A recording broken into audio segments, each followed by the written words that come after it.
Ladies and gentlemen, we are here with a fantastic performance today. I am Helena Escalante, entrepreneur in residence here at the New York Public Library's Business Center, and we have a fantastic program for you today. Before I get started, as usual, I would like to read a little blurb to you from our legal department that says that the library uses Zoom for this program, yet it does not own Zoom. Zoom has its own privacy policy that you can read on its own page. Zoom also has closed captions if you need them.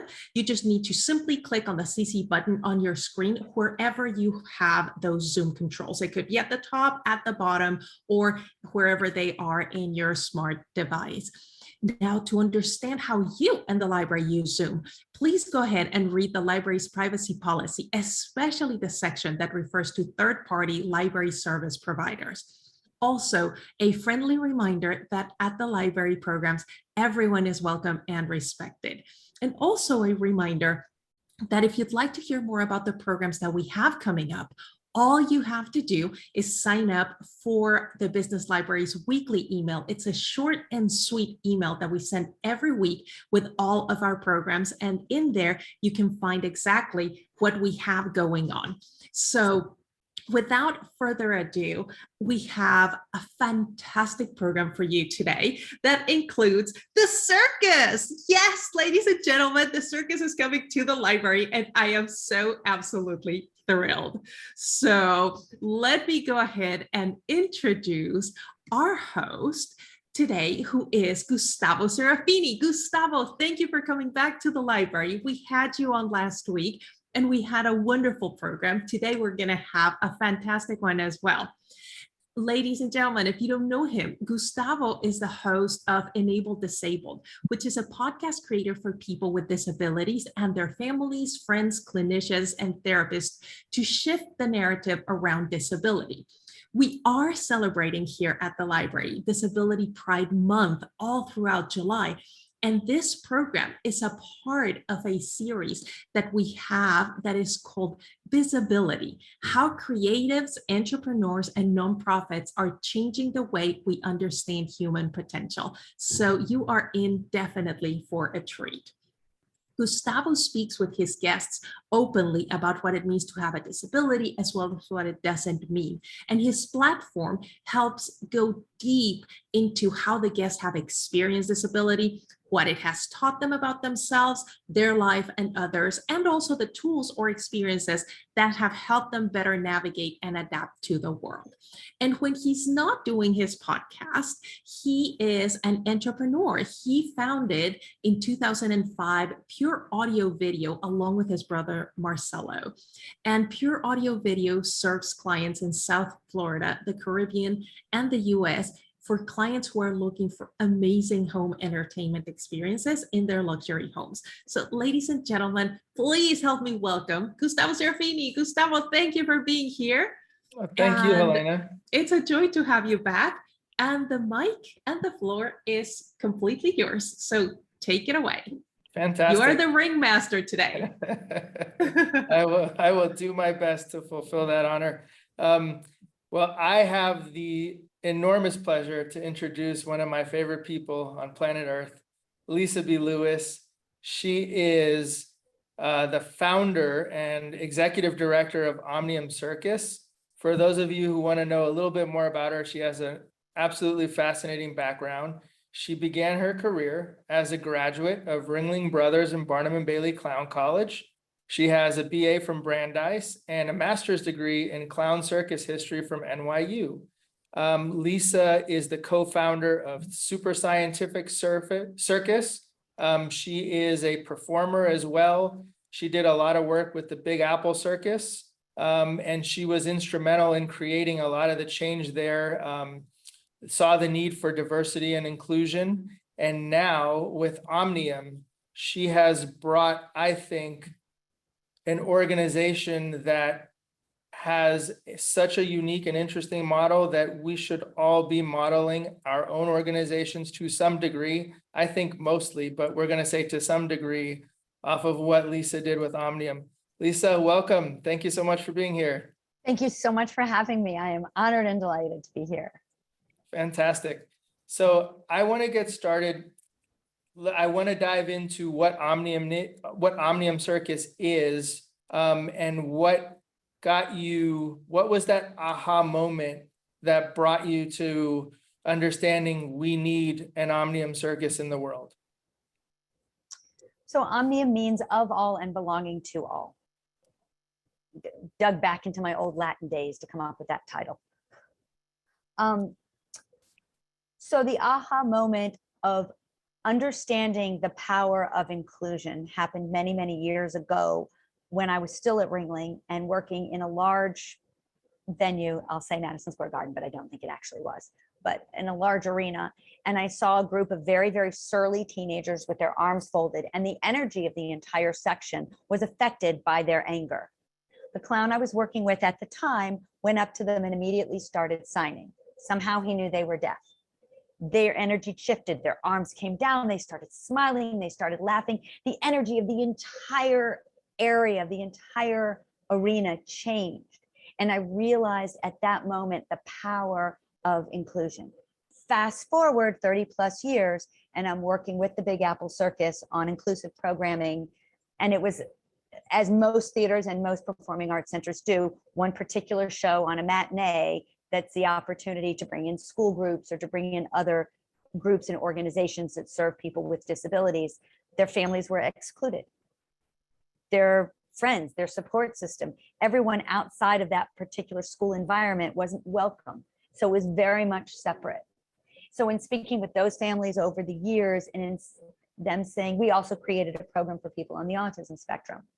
And to have families say, well, this is great that you have this on a Saturday morning at 10, but I've got 2 other kids and this one has soccer practice and this one has a different need and this one, and they weren't able to share the circus together.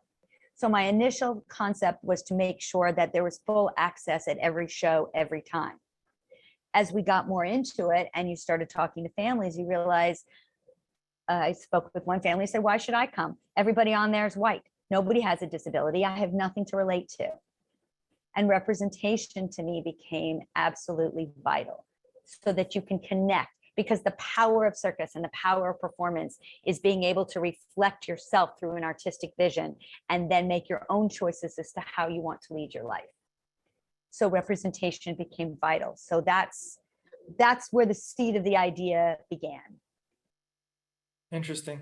And I think I'm going to read a small quote from Jonathan Lee Iverson, who's the ringmaster of Omnium, which I think goes a little bit deeper into this, but he said, full inclusion and representation in the arts leads to self-actualization, increased tolerance, and a better society. So by featuring a diverse cast and crew with multiple abilities, we demonstrate to audiences that anything is possible. All people can achieve greatness regardless of their challenges. So this vision and this belief in representation and diversity, this extends not just to the audience members, but it is shown in the performers. It is shown at the boardroom and company-wide, correct? Can you talk more about that? That's absolutely true. And it's absolutely vital that we are for real.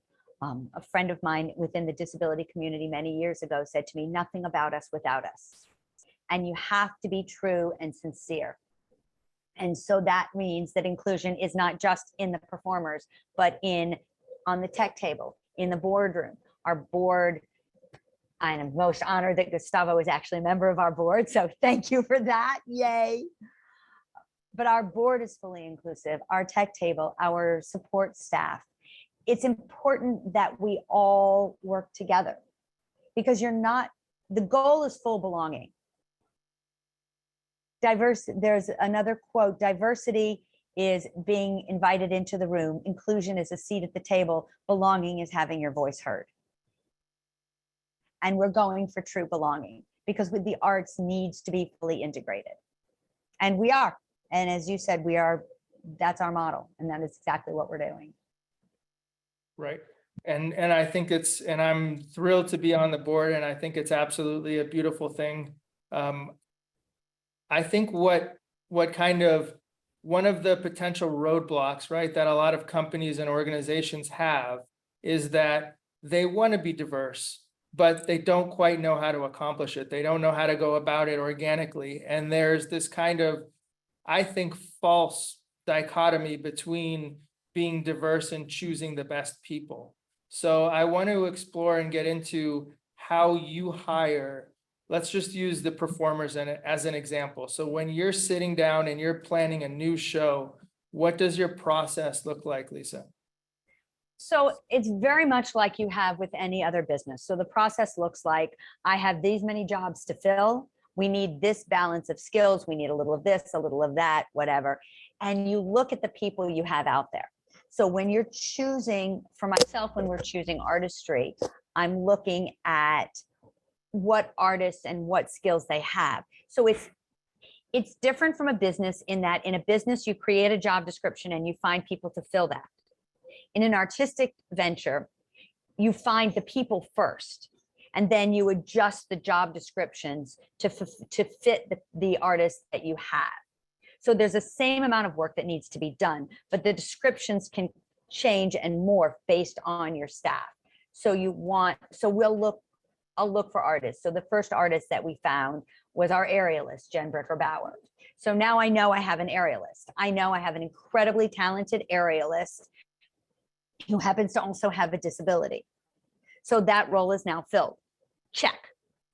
So now my aerial slot. So anyone else that comes to me and says, I'm an aerialist, I'm sorry, that particular slot is now full. And then I will go out and search for, all right, now I need a group act. What group? Here are the demographics that in order to be inclusive, we need to make sure that each of these areas are represented.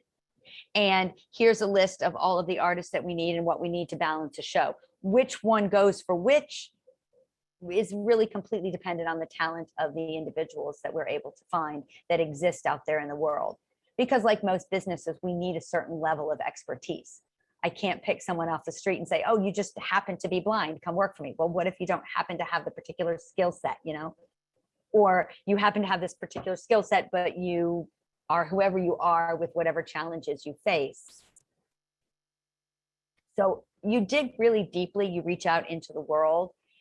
And also for people who don't have a comparable, my life experience is particularly involved in the disability community and in the family community. And I've navigated through the school system with IEPs. So I'm already entrenched in this community. So for me to reach out to someone who I know is even more deeply involved and can support me, and I can say, hey, I know you've worked with this population before. Might you have a different perspective? I think it's really, really vital, especially if you don't already have that perspective in your industry. If you want to become more inclusive, you've got to reach out to someone within the community who can support your work and who can give you a different perspective. There are talent agencies out there who are of, by, and for, who are run by people with disabilities. There are hiring places. I ran into one yesterday in New York. That's called New York at Work, NYC at Work, NYC Works. And they represent a lot of amazing, talented people. And they're a great company if you're looking to hire people from within the disability community.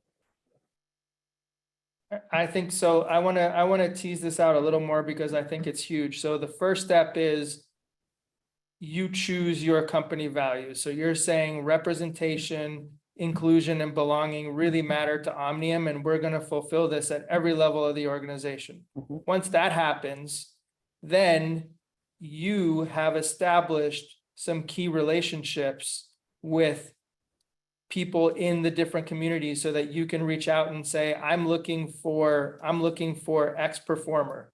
And then you can interview them, see if they're going to fit, see if they're, if they meet your quality of excellence, and then you go from there. So most companies, I'm a small business owner, hiring is really difficult. And I have learned from you because I'm starting to reach out now into other communities as well, because the best hires come from those relationships. They don't come from a job post on some board or some company. They come from the people that the relationships that you have in those communities. That's how you find excellent human beings to work for you. And what you've just said is absolutely vital. It's all about relationships. And as business owners, you've got to create those relationships outside of your own comfort zone. You have to move beyond what you're used to. We're used to functioning, we're an immigrant society. We function within our small groups. In the United States, that's just the nature of who we are. So we're also at a point now where you can reach beyond that. And I think as business owners, it's like you've just said, it's absolutely vital to create relationships outside of your comfort zone within other communities. And that will then expand and broaden and really do great service for the entire world. Absolutely. I mean, and the other thing is the people that you bring in to work with you, it's not a temporary position. It's somebody that you want with you for the long run. So in order to have a really great coworker, you want to invest the extra time, you want to invest the resources to find the person who's going to fit your company even better. And that takes a lot more effort than we usually give it. It does. It takes more effort and it's well worth it. You've got to be willing to put the time in and to put the heart and the soul into it. And it is absolutely worth it because at the end of the day, you're going to get a much better employee. You're going to get someone who's as dedicated as they can be to your business so that everybody will rise up together. The rising tide will lift all ships. Yep. So as you start to balance out your show, right? The other thing that's really interesting that you said is that the job description kind of gets adjusted later. To me, you're looking for people who are going to fit your company culture and who are excellent performers, so that it's like the job description, whether it's an aerialist or whether it's another act or whether it's jugglers, whatever it is that you're performing, that's a secondary consideration in the process, right? You can start to round out the show as it goes, but you're still looking for the best people within that diversity model. Correct. My first question always to them, I assume they know their job. If I'm calling a wire walker, I assume you know how to walk a wire. My question is, who are you as a person? What is your heart? How are you driven? Whatever you're from, whatever is your life story, who are you as a person? And that to me is absolutely vital. Yeah, I couldn't agree more. You also help the different venues, right, become accessible. So you go in there and you help them say, look, this is what you're working with now. This is what needs to be changed and adjusted in order to make this fully accessible for the audience that's going to come here. Correct. Right. And again, you start with listening. I start by listening. We're getting ready to go to a very large arena in a couple of, 6 weeks, 2 months. And my first question is, what do you already have in place? Because you want to build on what you have. I don't want to walk into a venue and say, well, I know what I'm doing and you don't, because that's not true. Everyone has whatever steps you've taken. If the only step you've taken is, yes, I'm interested, that's already an open door. So what steps have you taken? And I'll often find, oh, yes, we have a full audio description system. Of course, we've never plugged it in and don't know how to use it. Okay, now I know where to start. And we're absolutely all about supporting each and every venue we go to, not only in terms of the equipment, but in terms of audiences. Because they'll say, well, we have all this equipment and no one ever comes. Broadway has said this many, many times. We have AD equipment, no one's ever come. Why has no one come? Because you're not in that community, because you're not reaching out into that community and sharing with them. The same as in the deaf community. You have to reach out within the community. Just because you put an ASL interpreter doesn't mean you're going to get a deaf audience. The audience has to be engaged. So audience engagement is a large part of the support we provide every venue that we go to. So you are not only making those places welcome and accessible and friendly for a much wider range of people, you're also helping to promote to those communities that you already have relationships with so that they come to the show. Exactly. And it helps in the long run, because even after we're gone, they've got a whole rest of their season. And so how wonderful to be able to include a greater and a broader, much broader audience to all of your shows. It benefits everyone. It benefits the entire artistic community. It benefits the theaters. It opens doors for more people who never thought they had a potential or a possibility of entering this realm and this profession, because the doors were always closed. There were never opportunities for them. The more we open doors, the more people can come in, and the better talent you're going to be able to recruit, because now people see a possibility for themselves in that role. So it eventually comes full circle and benefits every single piece of the food chain.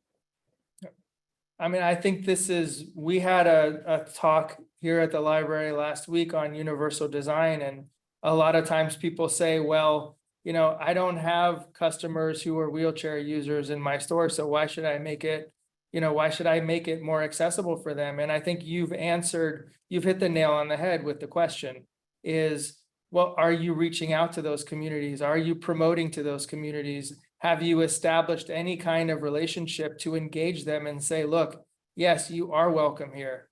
We are a welcome place. You're going to be able to use the restroom here. You're going to be able to navigate the store or whatever it is. Mm-hmm. Please come and enjoy what we have to offer. That's absolutely huge. I'm glad you mentioned that. And you have to. You don't have wheelchair customers because you're not accessible. Becoming accessible isn't going to automatically bring in the customers. Yeah.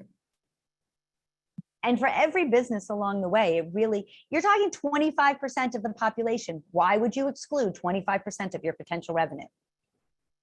It makes no sense. Yeah, it doesn't. You're absolutely right. To me, it seems very obvious. The pathway isn't easy, and I'm an open book. We're happy to help and support everybody, because this is really important for all of us. 100% of our population needs to be welcome at 100% of the activities. Yeah, and I think that goes into, I want to get back to this quote real quick, because there's a great question here. So, full inclusion and representation in the arts leads to self-actualization, increased tolerance, and a better society. To me, self-actualization they're all important, but that's the one that I gravitate to, because I think of greatness in a human life as fulfilling whatever potential you have that's latent inside of you and pushing those boundaries. And if we are giving people a version of themselves, I have multiple physical disabilities. I never saw myself represented in a movie, on stage, in a book growing up. And one of the things that got me so excited about Omnium is thinking about all the kids and all the families that you're going to touch from now on, that are going to be able to see a version of themselves on stage. Who knows what kind of potential is going to be actualized from that? You're going to make me cry. That's so true. And it applies across the board. People with physical disabilities, people with invisible disabilities, various races. BIPOC people have rarely seen themselves as represented in so many places across, because our culture is still changing and evolving. And it applies across the board. It really does.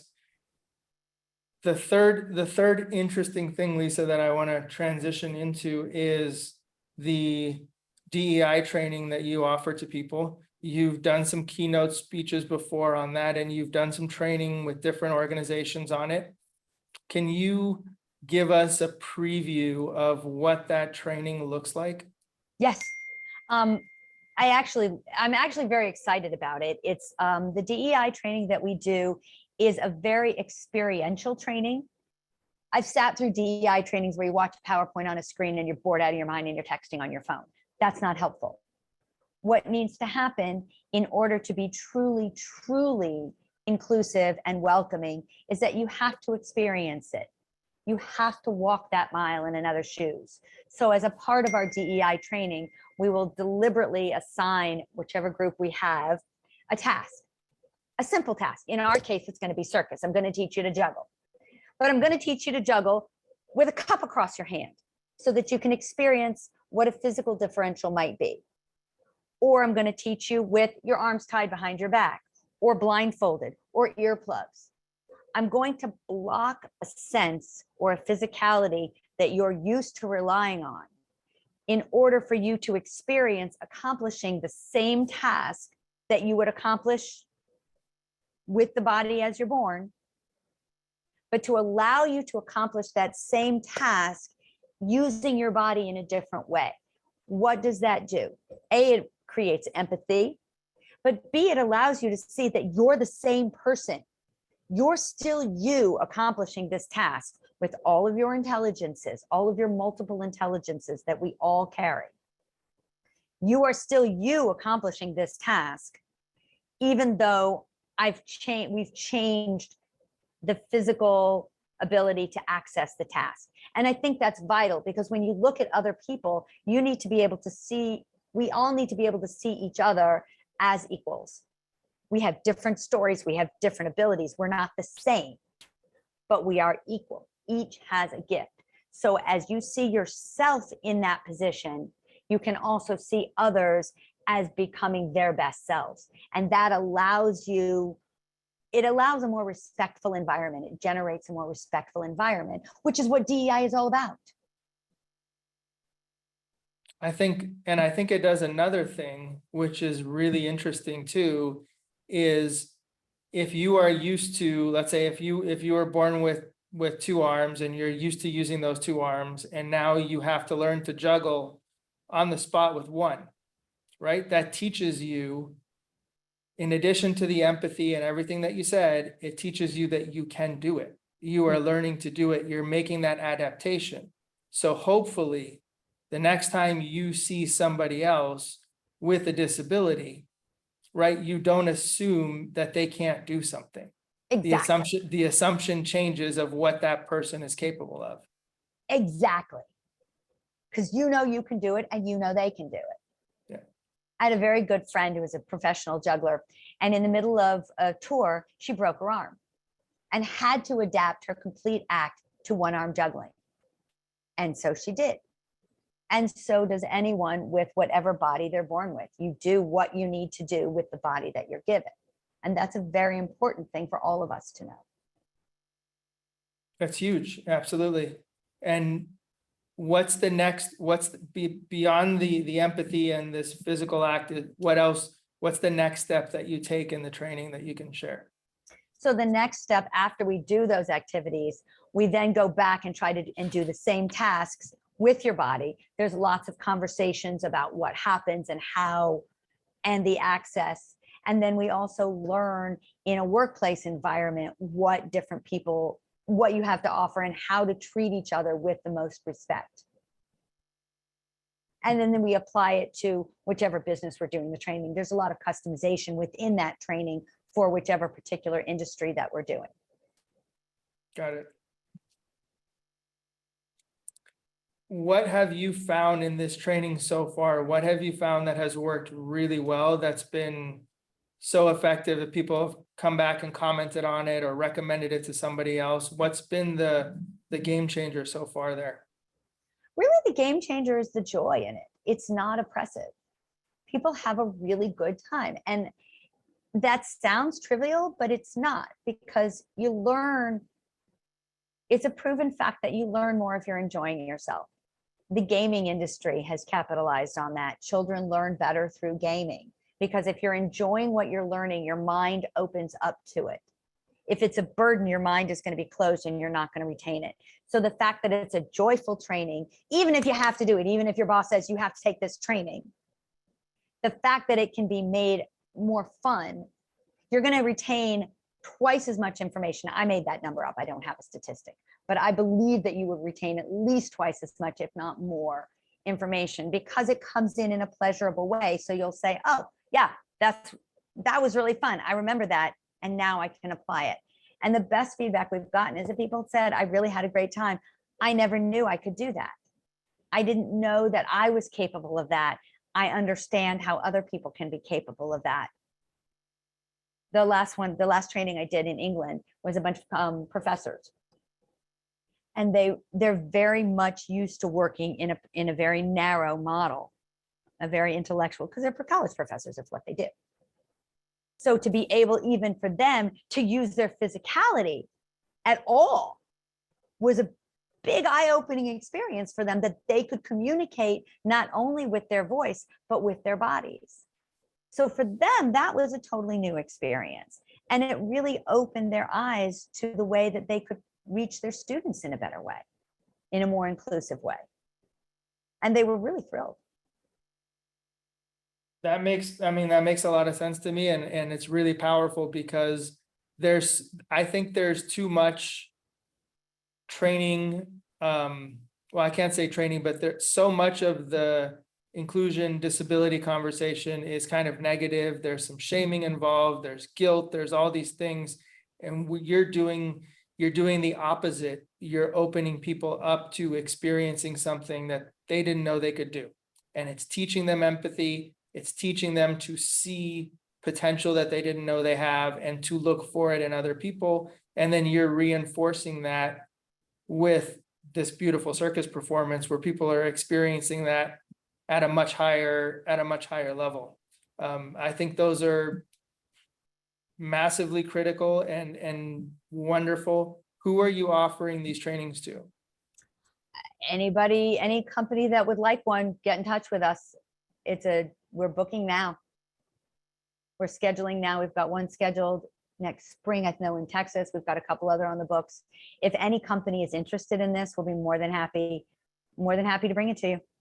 You can email me, Lisa, at omniumcircus.org, and I'll be more than happy to set it up with you. Fantastic. So Lisa, like moving forward into, as Omnium continues to get more shows, get bigger, have more of an impact on the world, what would you like to see? Like, what can we expect moving forward from Omnium as it grows? Do you see yourself finding, any challenges with, are you going to stay true to the vision of the diversity, the inclusion, the disability? Do you see any challenges there, or is it just going to be this virtuous circle that keeps getting bigger? I would love to say it's going to be a bed full of roses, but no one ever promised me a rose garden. So there are definitely obstacles. What do I see moving forward in my dream world where everything is that bed of roses? I see a phenomenal showcase where we can introduce not only artists, but where we open doors and provide the opportunity for so many artists and technicians and workers to be able to showcase their skills, that then other companies can come in and say, oh, wow, that one's great. And once their time with us is done and they want to move on to a different venue, that those doors open for them worldwide. So I really see us as a gateway to be able to really, truly showcase so many different abilities, and to show people and to show the world that you can give everyone a chance, that there is beauty everywhere. Obstacles, yes, of course. There are large obstacles in the realm of funding, because access costs money. I did a chat with the city council a couple of weeks back. Access does cost money. Yes, it's going to cost you money. And yes, you're going to need to deal with it some kind of way. To choose between, if I hire a deaf artist, I also have to hire an interpreter. Now I have a double salary. That's a challenge. And it's a particular challenge for a nonprofit, and especially a small nonprofit. What we've accomplished in 2 years is mind-blowing. The reality is we're a 2-year-old company, and there are major challenges in that. Are we going to do it? Yes, of course. Do we need the world and the community to join us together? Yes, of course, because we're a team. The whole world has to work together, and each does what and how they can do. So yes, there are particular obstacles moving forward in the realm of funding to make sure that we have all the appropriate access. In the realm of equipment, Google is still not as accessible as one would like. There's a lot of work that other companies need to do in order to join us. And together we're working. When I write Constant Contact and say, hey, you're only allowing me 100 words and no punctuations for my alt text. How is a screen reader supposed to read one long run-on sentence and actually know what I'm talking about? So all of this, we're working together, and these are all obstacles that together, if we collaborate, we can make for the whole world. We can create a better space for everyone. Thank you for sharing that. That's a beautiful vision. I think I love the idea of Omnium being this gateway, this really big, wonderful, bold gateway that shows people consistently across the board that these differences and these abilities should be given a chance, and that they can excel and thrive in the world if we just do that. That's so important. Before we get to the Q&A, Lisa, I kind of want to do a quick recap of what we talked about and see if there's something that I missed that you feel is important to discuss. So my 3 kind of recap points. Well, I'll do 2 and I'll let you do the third one. The first one is that diversity is a net positive. This is something that absolutely includes disability, which is usually left out of the equation, but diversity is a net positive. If we embrace these values in our organization, we are going to benefit from it. All of us are. The second one is that when you're looking to become diverse, find excellence in the different communities of people that exist. So if you want to find talent in the disability community, get in touch, form the relationships with those communities, and you will find the talent. Third takeaway, Lisa, I'm going to leave to you. What's the third takeaway that you would love people to have? I would love for people to genuinely open their hearts and take the very, very first step. And if you've taken the first step, take the second. The journey of 1,000 miles begins with one step. One thing also that you mentioned when you said diversity is a net positive, and it is, the disability is I see disability as a unifying force. Why? Because disability doesn't know race, it doesn't know socioeconomics, it affects all of us. If 1 in 4 people in the country are disabled, that means 25% of the entire nation. If you're Black, if you're white, if you're green, if you're purple, if you're blue, if you're poor, if you're rich, if you're in the middle, it doesn't matter. It unifies all of us. It's a shared experience of our collective community. So it is absolutely vital to be included in this conversation because it brings us together. There's our bridge. We can all share this experience. And that's where empathy begins, with shared experience. Our goal is to have it be a shared positive experience. Shared negative experiences happen also, but that's not the goal. The goal is to have it be a shared positive experience. That's beautifully said. And that also includes, for example, in the shows, after the shows are over, the performers come out and they greet everybody. And it's not only for, let's say, a future Gustavo who's seeing himself represented on stage, it's also for all of the other non-disabled family members and kids to see what's possible and to see like, wow, I never knew that somebody could be a trapeze artist or an aerialist and have a disability. That's incredible. I've never seen that before. It changes their perception of what's possible. It does. It's vital because we all I say it's for the often served and the underserved. Because if you've never had exposure to that, if you live in a bubble and you've never encountered someone with a disability, temporary or permanent, then you don't understand, and you can't have empathy and you can't work together if you've never had that experience. So if you have that experience and you say, hey, that person looks like you, if they can do that, I wonder what you can do. As you just said, and it's absolutely vital that we all share that experience together so that together we can move forward. I think that's fantastic. Thank you for that. I would love to, is there anything else that I missed that you want to talk about before we open it up to Q&A? Shameless plug for service that we're out there and we're here and we're available to support anyone who's making an effort towards this direction. We have DEI programs, we have education programs. Omnium is built on a tripod of entertainment, education, and employment.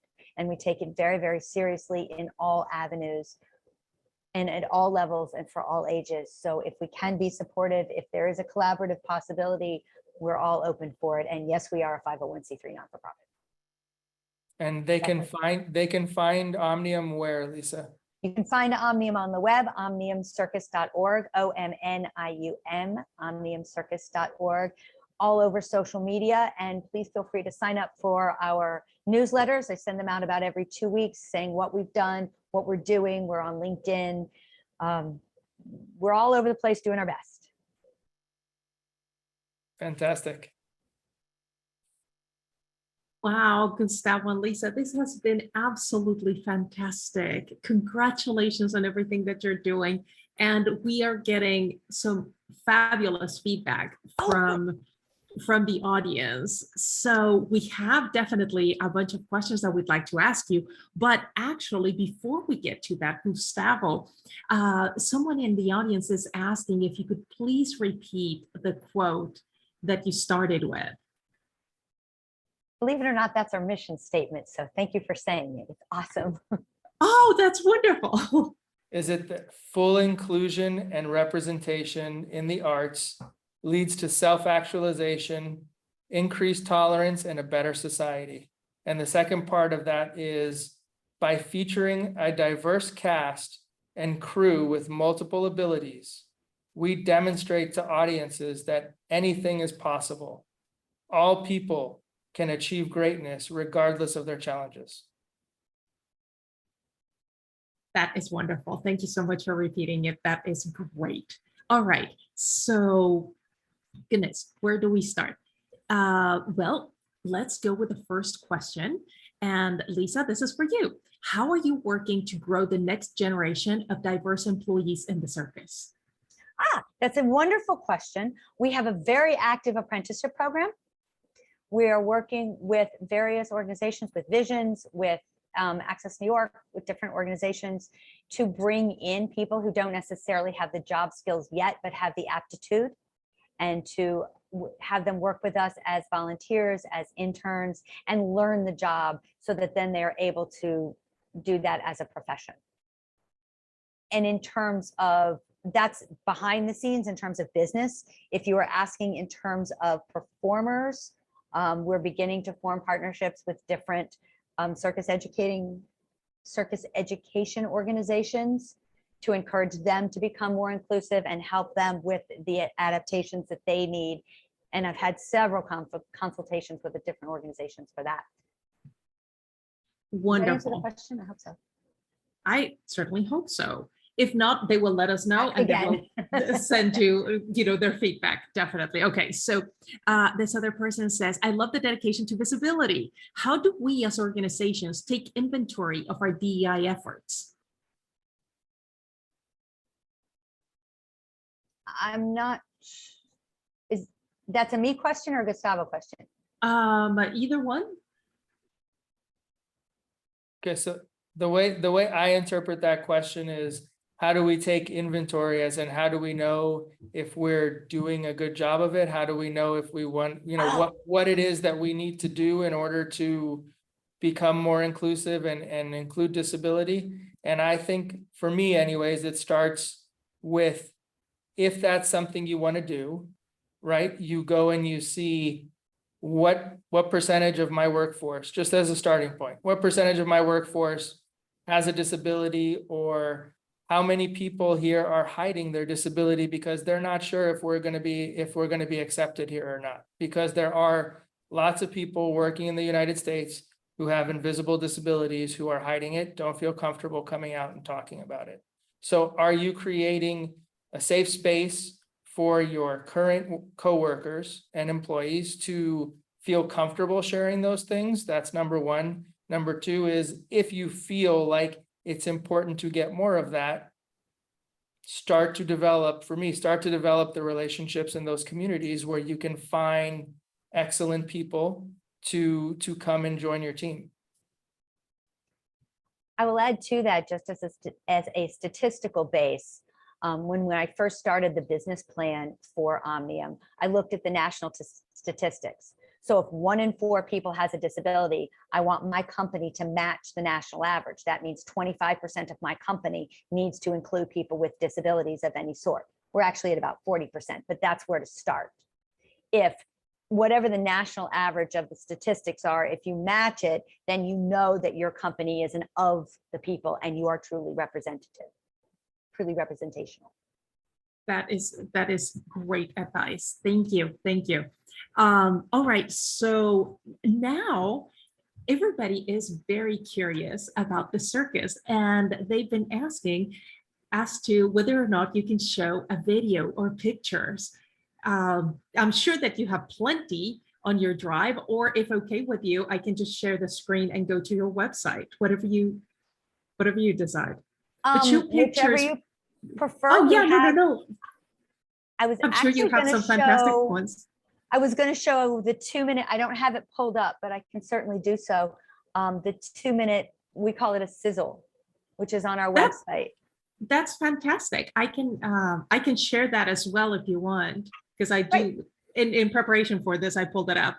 All right, perfect. So, and if anyone would like, if in the New York area, our next New York production will be at the Big Umbrella Festival at Lincoln Center, September 16th, 17th, and 18th.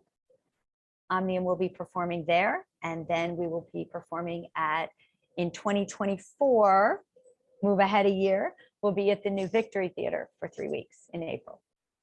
Awesome. As well as around the rest of the nation. Can everybody hear? Can everybody see the screen? This is the wonderful aerialist that Gustavo, you were talking about, right? And I want to show you some other pictures that you have in here about the show. As you're showing these, each of these artists has a very interesting background story. So this artist, for example, was in our first production and is a military veteran. He spent 10 years as a Navy corpsman, as a Navy medical corpsman. During Don't Ask, Don't Tell, he happens to be gay. Oh, that was an interesting story that led him to, he's a phenomenal performer. These two people are 6th and 8th generation circus performers. They are of the world, they say, because there's so many generations in their family. That is awesome. Yeah, tell us, please. That's their mother. Wow. She's amazing. So she is the 7th generation. They're the 8th, or the, I think Vivian, something like that. They're the, I don't know. But that is such a fantastic legacy. This slide is the King Charles Troupe, which is the first African-American performing troupe in the country. They're from originally the Bronx, and they were hired by Ringling in 1959. Wow. That's Jen Bricker-Bauer and Dominic Bauer. Those are aerialists. And the first one you saw, the next is Lena Liu. She's from China. And she started training, I believe, at the age of 3. She's phenomenal. That's the daughter, Noemi. That is incredible. Just a couple highlights, but everybody has a neat story. Yeah, that's wonderful. Okay, so here is the video. And I'm sorry if there are... we have a story we'd like to share.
that's what Omnium is doing, is showing, hey guys, look what we can do. And when I mean we, is as human beings, it's all possible.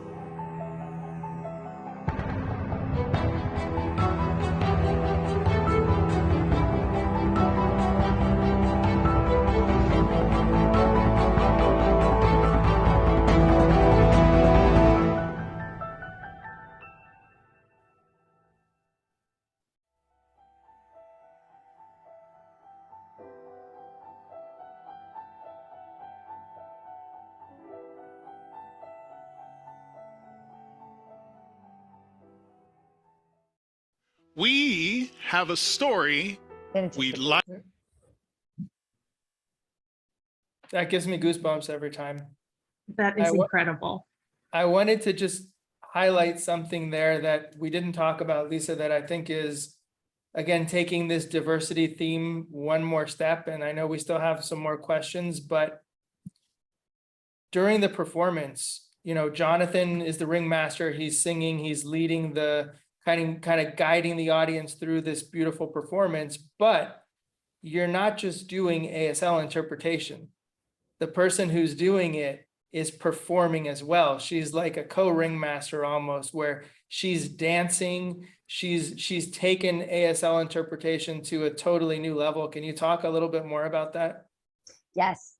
So one of the biggest things I wanted to do, if you are of the deaf community, the deaf and hard of hearing community, and you go to see a production, you're always stuck watching the interpreter over here while the action is over there. So I felt very strongly that I wanted it totally integrated, not as an interpreter, but as a performer and as a conversation, so that it's a character. The character was created, we call her the poet. And the character was created to fully integrate all of the language. Nothing is said verbally in our show that isn't also signed or, when possible, captioned, but not all theaters have that technical capability. But there is no voice, nothing ever is communicated in a single method. Everything is always communicated in multiple ways, because different people receive communication in different ways. So the character of the poet is a young woman named Anna Gitchen, who's a dancer, an acrobat, a gymnast, and also happens to be deaf. And she was born deaf, and she grew up in a hearing family, which gives her another story and another life adventure, which has guided her to her ability to become her best self as she is. And it's quite beautiful. So she'll sign, but not just as an interpreter here. It's not just about the words, it's about the feeling and the energy that all portrays through the show, through the production. Oh, how beautiful. It's just like Gustavo said, it just gives me goosebumps. It is so wonderful. All right, so we have someone else who says, Lisa, can you please repeat the definition of Omnium? Thank you for this great webinar. Thank you for joining us. Omnium means of all and belonging to all. Wonderful. And then Lisa, can you please touch on the intercultural aspects of Omnium? That's a great question. So intercultural meaning, I'm assuming, between the deaf community, the hearing community. One of our artists is from Ethiopia. We have another from New York, another from the Bronx, from Europe.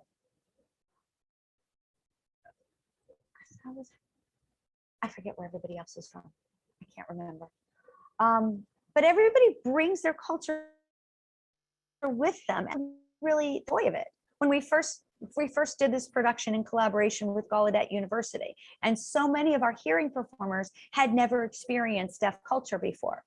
So learning aspects of each other's culture, learning that it's okay to tap someone on the shoulder, because you can't say, hey, you, to someone who is deaf. That's ridiculous.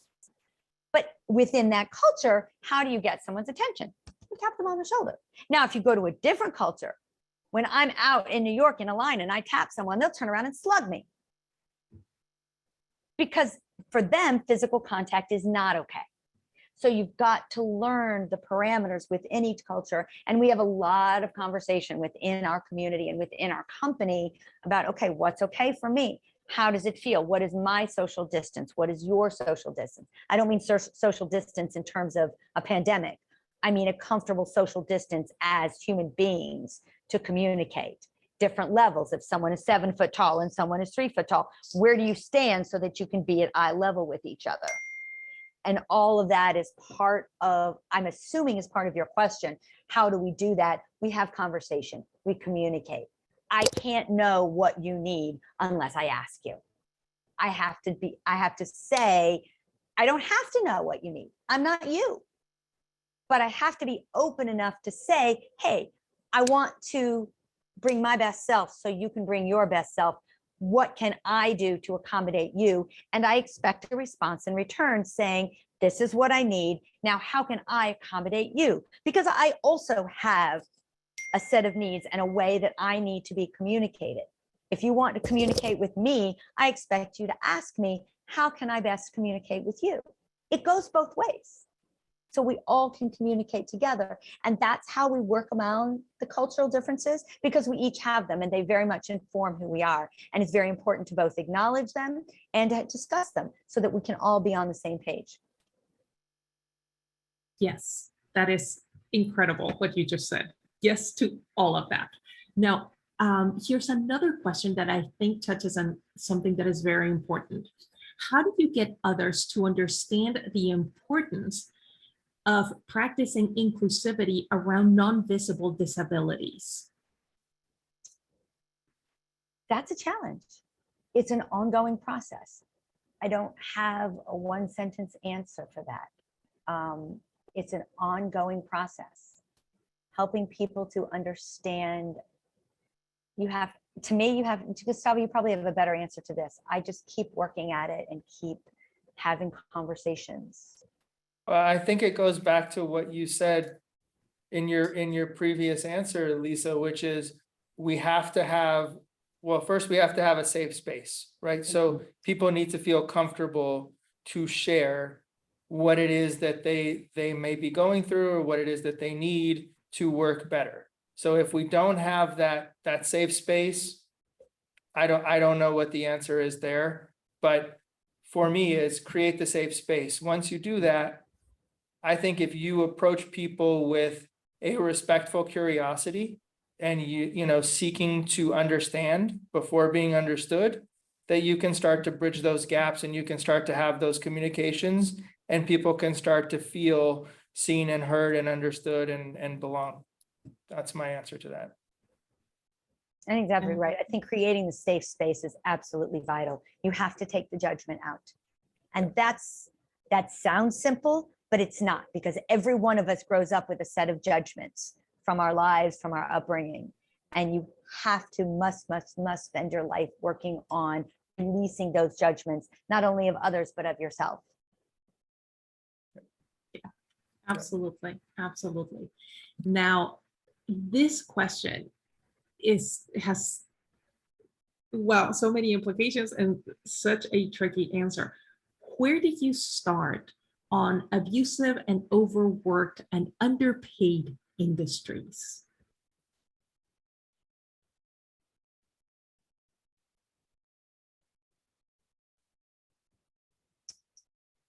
You have to start at the root.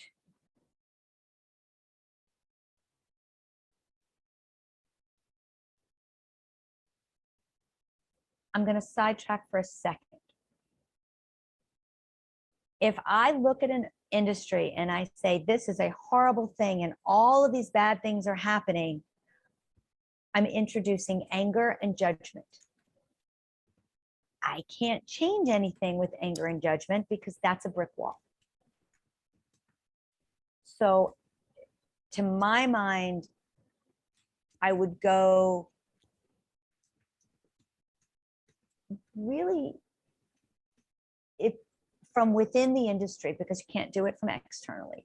From within the industry, you would have to start, I'd say really have to start at the very, very core, at the very root, at the heart of the industry. Who is the person making these decisions? Because you're going to have to change the culture, and it's not going to happen overnight. But you have to change the entire culture. we got a Yes. call from an organization who said, wanted to have a conversation with us. And they said, we want to be more inclusive. What do we do? And they expected me to say, here's a package, go. And that doesn't exist because that's not real. It's about people. It's about relationships. Gustavo, I'll turn that question over to you. I mean, there's a lot of, we don't have time to truly answer that question, but I like to, one approach that I would take, and I'm coming at it from as an entrepreneur. If there's, obviously my company, we don't do that, but if there's a problem, right? If there's something that I'm not doing well, or that my company isn't doing well, so having somebody complain about it is sort of helpful.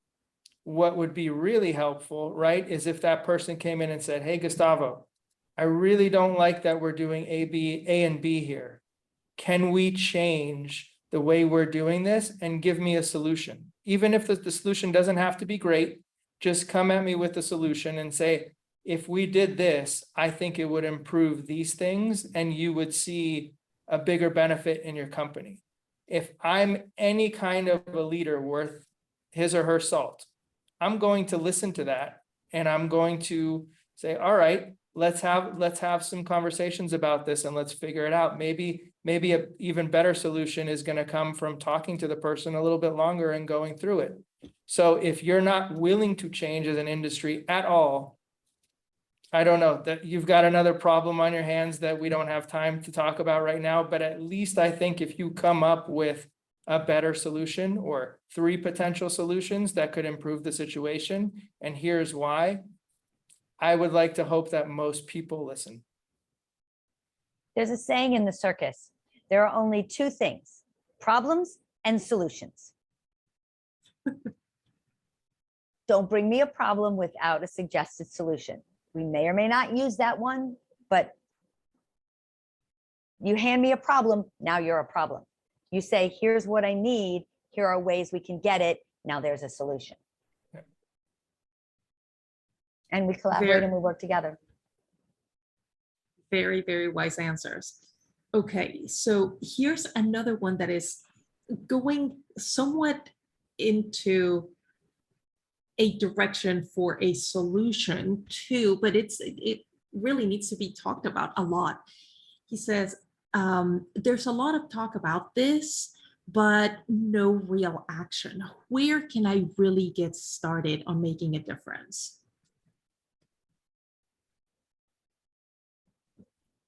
Where are you? In which industry? What are you doing? What are specifically, who are you? How can you make a difference?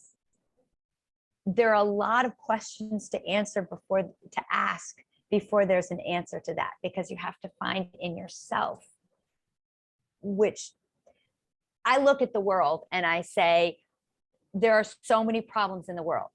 So what can I do? I can do circus. That's what I know. That's my passion. This is where I can make a difference. Where can you make a difference? Who are you? What do you do? What is your passion? How can you follow your passion and have it become the dream of really changing the world and being a part of this force of change that we're all in? Yeah, I love that answer from Lisa. I think it's all context, and we all have different different spheres of influence, and those things are not set in stone. We can work on expanding them. We can work on diving deeper into where we can make a change, and that's what that's why I started the podcast. And it's, Lisa answered the question beautifully. Is context matters there. So if that's within your organization, I think present solutions, right? Go to the people who you feel safe with, who you trust, and say, what if we did this? We could make these changes and it would be better. Or maybe that's about starting your own hobby or going out into the world and trying something else and starting to develop the change that you want to make. Be the change you want to see. Exactly. That is absolutely beautiful. We have a couple of comments in here, of course, thanking you guys for making this such a wonderful, wonderful webinar. And then Lane says, one tactic is to leverage the data around companies that are more diverse or inclusive or have better economic outcomes, develop better products, services, or more profitable products. And then Irvika says, asking the question is the beginning of the answer. So going back to what you were saying, I think that's very cool that the audience is participating as well. All right, so next question. How can we promote a more neurodiverse centralized perspective in professional spaces rather than having quote unquote accommodations being a side or deficient centered process? Can you repeat? Go ahead, Lisa, sorry. Go ahead, repeat. Yeah, Oh, okay. repeat Sorry, the I thought question you one were more going to time. chime in. Yeah. How can we promote a more neurodiverse, centralized perspective in professional spaces rather than having an accommodations perspective or being focusing on the deficient-centered process? I have a quick thought and then I'm going to turn it over. It starts with the safe space that Gustavo is speaking about. And it starts with respecting individuals for what they have to offer, as opposed to accommodating for them for that which they do not choose to share, have to offer. So if you have someone, which I do have wonderful people on my staff with neurodiversities, I don't say, what can't you do? I say, what can you do?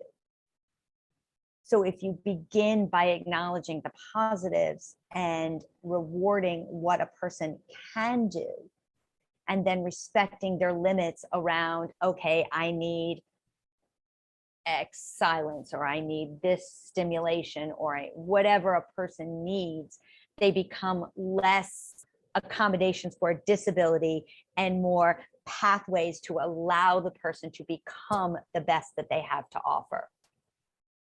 So it's a shift in perspective. You're not giving them an accommodation. You're making a clear pathway for them to give the best that they can.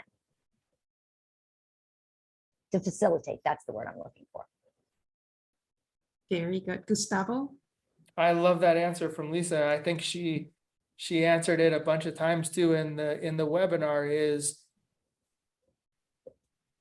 people who see disability as a defect, right? There's something wrong with you. We're going to put you off to the corner, or you're a liability. We have to make these accommodations for you.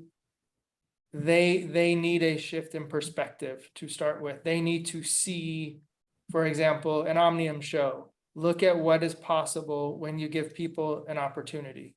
Look at what is possible when you go through a training and you see that you understand that just because you have, 5 crayons to do the job, if you had 2, you could also do it, right? So it's this mind shift that once you get it, the accommodation is not seen as a negative. It's seen as a way to help people flourish. It's seen as a way to say, this person has some incredible potential that I realize now that I did not understand before. How can I help them? Just like with how much investment and time and effort and energy do we put into raising kids? We don't see that as a liability. We don't see that as defective. It's part of the process of being a human being and growing and actualizing yourself as a person. It's the same thing with disability. It's no different. It's just another variation. I hope that answers the question. I sure hope so. It was a beautiful answer and I love it. Absolutely love it. And here's another, hang on for a second. I think I just, no, it right here. I don't want to sound culturally insensitive, but I am not familiar with all the language that is currently being used. Where can I start? That's an excellent question. Yeah. And I would say start by asking people the language that they prefer for themselves. Because the language it's not a set in stone. It's not written in Webster's dictionary yet. It's an evolving process. And everyone has different comfort levels. As a visibly abled person, I particularly don't love the word disability because the first part is dis. I have very good friends and people in my staff who said, no, I am a disabled person and I choose to own that title. So you have to start, our society doesn't have a set thing yet. I think you have to keep asking the questions. Gustavo? I think that's a perfect answer, is ask the people around you what they feel comfortable with. Absolutely, yeah. Language is a constantly evolving thing, and different cultures, different societies, different groups have different sets of rules. And what's the best way to understand is to ask. Definitely. Very, For very example, valid. In the Sorry, United go ahead. Arab Emirates, they have a whole campaign, they call, instead of disability, they say persons of determination. That's how they're framing things in that culture. I mentioned that to a couple of people in the United States and got diametrically opposite responses. So it really depends on who you are and what your background is. Absolutely. All right. So we have time for just one more question. And I'm trying, we have so many. And everybody's saying, thank you, thank you, thank you. So thank you, definitely, because this has been incredible. So this one, where can I find companies like yours that are hiring? Do you know of any place, Lisa?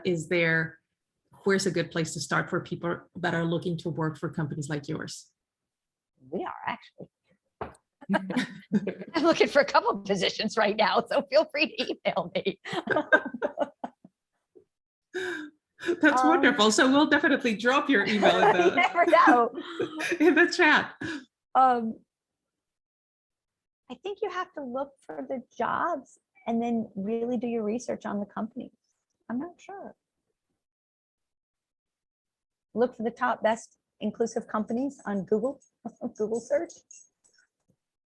I'm not sure. Yeah, no, I think that's a great question. How do you really know that a company is as inclusive as they say they are? Because everybody, of course, says that they are. You have to ask questions. You really have to have real conversations, because what they say on their PR and their website, there are a lot of companies who use the correct language. I have my fingers up in air quotes if you can't see. They may use the correct language, but whether they mean it or whether they just put that out as a front and behind the scenes, they don't act it, you're going to have to dig deep, because it's not something that they're going to show on the skin. I mean, I would recommend going to LinkedIn and going to Facebook. There's some great disability groups on Facebook. Diversability is one that comes to mind. Join those groups, talk to the people there, see where they're working, see where they've had good experiences. Go on LinkedIn. I know, I don't know for a fact, but I know that Microsoft's page has an incredible amount of information on disability and inclusion. So go find some people on LinkedIn that work for Microsoft or work for these other companies and reach out to them and say, hey, look, I'm looking for work. This is what I'm thinking of doing. I'm trying to find out more about, are you guys walking the walk or just talking the talk? So I would imagine that people on LinkedIn would be willing to, communicate with you if you show some interest and curiosity and answer your questions about what it's really like to work someplace. Definitely. Very, very good. I wish we had, I don't know, the rest of the afternoon to continue sharing, to continue talking, and the audience is certainly very engaged and they love you. I just want to say thank you, thank you, thank you both, Lisa and Gustavo, for a wonderful webinar and for sharing your best practices, for sharing from your heart your thoughts. And to everyone, to the wonderful audience that we have here, thank you for staying this long with us. Thank you for all your comments. Thank you for your kudos. We love to hear that the programs that we put together are resonating and that you like them. It really, nothing brings a bigger smile to my face than that. So thank you. I'm so glad that you're enjoying it. If I could ask you just one enormous favor, is please give us that feedback in writing. It'll take you just a minute, no more than 2, I promise. My team is going to drop the link in the chat right now. And the form will appear, and it's really, we value enormously what you tell us, but we value it even more in writing, because that way we can make a case to continue to bringing these wonderful programs to you. Lisa and Gustavo, any last words that you want to leave the audience with? Thank you. Wonderful words. Gustavo? Yes, no, thank you so much, everybody. We really appreciate it. Check out Omnium Circus. Please, Definitely. go see a show, go support them. They're an incredible organization, and just thank you for taking the time out of your busy day to join us for this webinar. Yes, thank you so much. Also, don't forget that this Wednesday, we have another one of these wonderful visibility series that we're putting together for you. I'm going to ask my team to drop that link for the program in the chat so that you can sign up. And I look forward to seeing you all on Wednesday. Have a great rest of the afternoon, everyone, and a wonderful rest of your day. See you. Bye-bye.